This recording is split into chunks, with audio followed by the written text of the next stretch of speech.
Ambicije kustovskih zahvata bi mogle biti takve da se usredsrede na vrlo određene ili određenije teme i probleme, nego da se zadovolje opštim mestima koji onda na neki način eksploatišu već ono što svi veoma dobro znamo i isto tako zastupamo.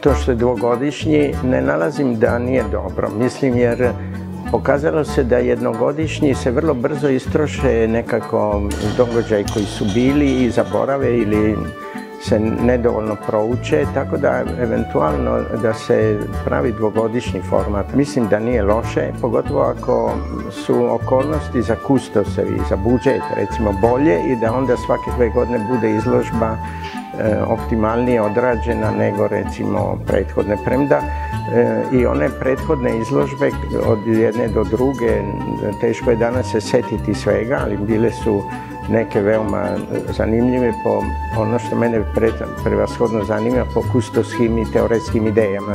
Da li bi mogla biti dobra ideja, na primjer, ako je sad dvogodišnji, ajde da u onoj godini kada nije internacionalni da se napravi neka lokalna, recimo lokalna uslovno rečeno izložba i da markantni akteri te izložbe budu oni koji će biti pozvani na oktobarski salon kao domaći prethodnici. Time bi nam bilo jasnije na koji način su upravo birani domaći, a moglo bi se doći do uvida šta se na ovoj sceni radi. Ja recimo nisam u stanju već 10 godina, ne samo ja verujem mnogi drugi kolege, da detektuju jasnije šta se u Srbiji doista dešava na savremenoj umjetničkoj sceni. Premda imate tu ideju, nisu više važne scene nego mreže. Znači, ne postoje više ni lokalne scene nego globalne mreže. To je sve lepo kad se govori teoretski i načelno, ali u životnoj praksi i praksi umetnika, znate, oni sigurno, većina njih, mlađih, veoma teško nalazi svoje mesto, svoju ekonomsku i materijalnu stabilnost baveći se umjetnošću. Tako da bi trebalo napraviti jedan društveni konsenzus, jednu tribinu koja bi probala da iznese na videlo stvarne probleme jedne sredine koja je kao naša u neprekidnim transformacijama, kontroverzama, a da ne prevlada neka netrpeljivost, nego konstruktivne ideje koje bi mogle da ovakvu jednu izložbu, i pogotovo ako je dvogodišnja, finansirana, dobro i tako dalje, da napravi najboljom mogućom koliko je to u domenu sredine i svih naših i drugih sposobnosti.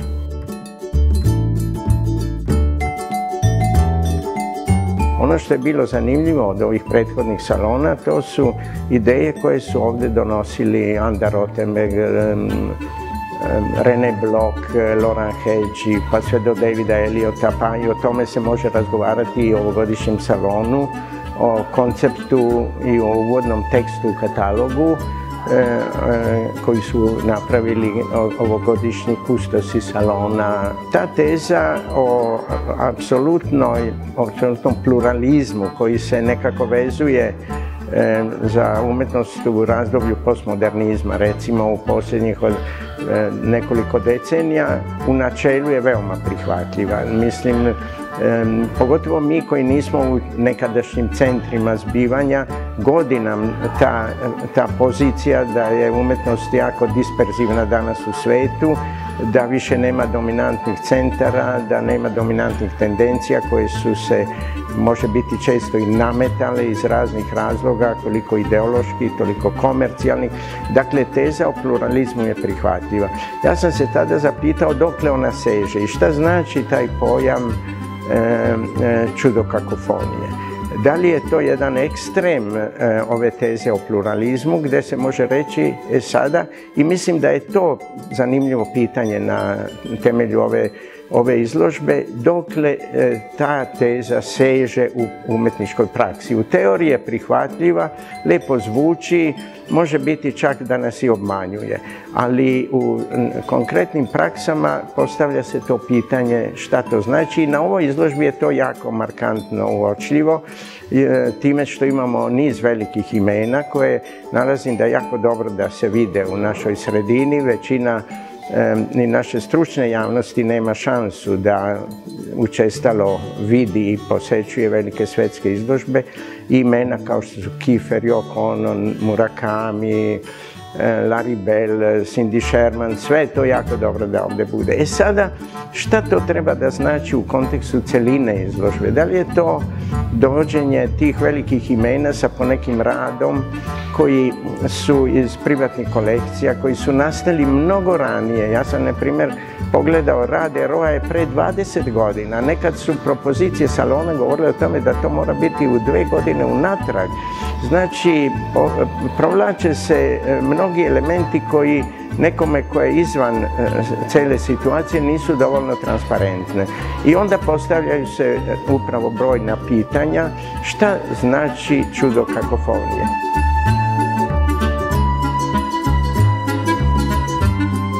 Kad bi ovi kolekcionari pravili izložbe u Berlinu i pozvali 20 naših umetnika, ili kad bi, što oni pominju, na primjer kolekcija Brod, koju sam imao prilike da vidim, kad bi kupila naše umetnike za otprilike iste novce koje kupuje etablirane američke umetnike, onda bismo mi mogli poverovati u ovu tezu kao dobronamernu.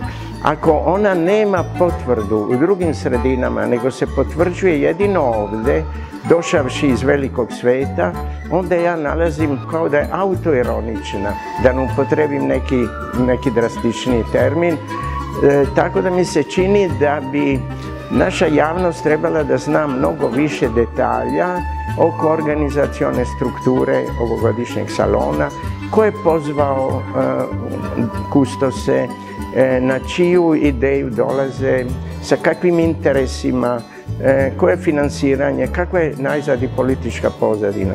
Kad bi se sve to transparentno na neki način saznalo, a to nije nešto što spada u rekla kazala, to su suštine funkcionisanja sistema umetnosti, onda bi odnos prema salonu mogao da nam bude mnogo jasniji.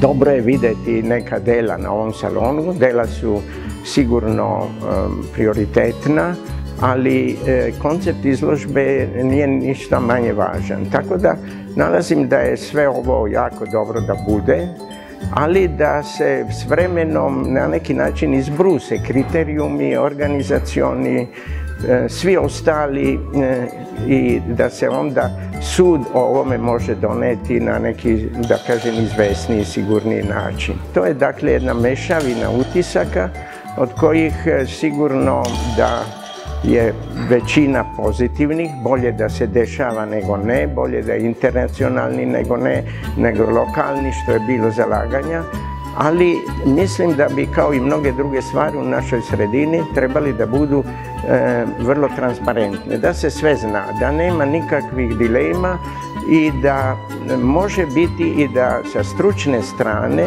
da budu i zahtevniji teoretski pristupi, jer možda je put najlakšeg, najmanjeg otpora reći sve može, može Kiefer pored nekog anonimnog umetnika, može Yoko Ono, može ovaj, može onaj, i onda se pitate gdje je struka tu izbrusila uvide u današnju umetnost, koja je sigurno po svojoj naravi jako disperzivna, to nije sporno, ali ambicije kustoskih zahvata bi mogle biti takve da se usredsrede na vrlo određene ili određenije teme i probleme, nego da se zadovolje opštim mestima koji onda na neki način eksploatišu već ono što svi veoma dobro znamo i isto tako zastupamo.